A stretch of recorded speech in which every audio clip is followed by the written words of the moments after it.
You might be shocked that there are dark and gore elements in the Bible, such as killing babies and smashing them upon the rocks. Really?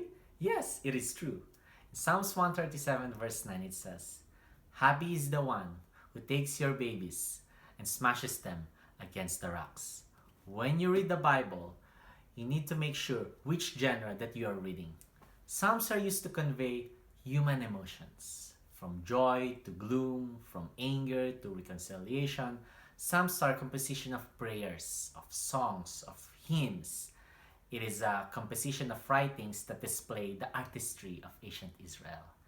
In this example, it is called the imprecatory psalms. Imprecatory psalms are used to invoke curses upon enemies. And it doesn't mean that we have to do it. You have to distinguish in interpreting scriptures, not only the book of Psalms, but anywhere in the Bible.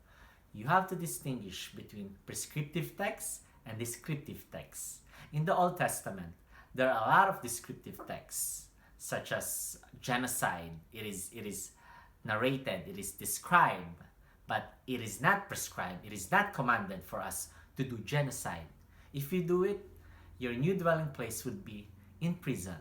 So, what are we going to do with these types of psalms? Shall we erase it? No. We are still encouraged, as a matter of fact, recommended to read it, to pray to God. You have to release your emotions to God.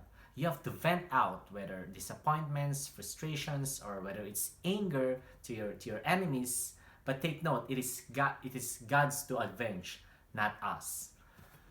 Eugene Peterson, the writer of the Message version, which is the commonly used in reading Psalms, says, "Our hate needs to be prayed, not suppressed."